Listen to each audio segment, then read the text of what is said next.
ចឯងនៅឆ្ងាយឃើញដាច់អាឡាយអនុសាវរីយ៍ជាប់ដោយរុក្ខជាតិធ្វើមិនដាច់នឹងបានឃើញពេកឯងទៀតពិតមែនតែខ្លួនខ្ញុំឃ្លាតតែចិត្តនៅគួចទៅធម្មជាតិញញឹមដែលធ្លាប់រាំងទាំងឥឡូវប្រែភ័ក្រទៅជាសត្រូវអនុសាវរីយ៍ជាប់នៅដោយផ្លូវគិតថាពីថ្ងៃនេះទៅលែងឃើញព្រេងឯងទៀតអនុសាវរីយ៍ដែលជាប់ក្រុមទីហាំងដូចឃើញគ្រីថ្មីថ្មីដើមឈើធំធំមានម្លប់ត្រឆៃឮតែសំឡេងរី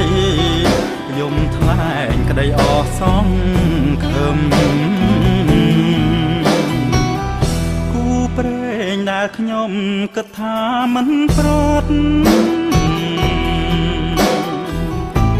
ឥឡូវរលត់ទាំងរូបប្រឹមធ្វើមិនដេចនឹងបានជួបក្តីសង្ឃឹមបើទុកជាខ្ញុំញញឹមក៏មិនស្រស់ដូចគ្រាដើម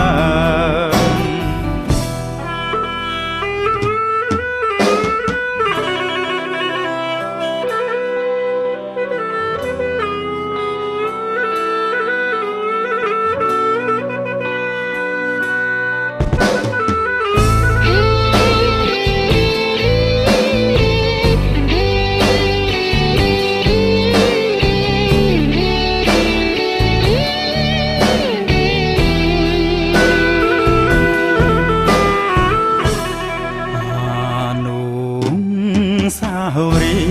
យ៍ដែលជាប់ក្រុមទីហាំងដូចឃើញគ្រីថ្មីថ្មីដើមឈើធំធំមានម្លប់ត្រឆៃឮតែសំឡេងរីយំថ្លែងក្តីអស់សង្ឃឹម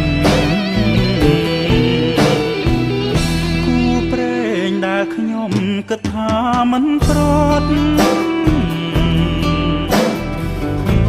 ឥឡូវរលត់ទាំងរូបប្រឹមធ្វើមិនដេចនឹងបានជួបក្តីសង្ឃឹមបើទុកជាខ្ញុំញញឹមក៏មិនស្រស់ដូចគ្រា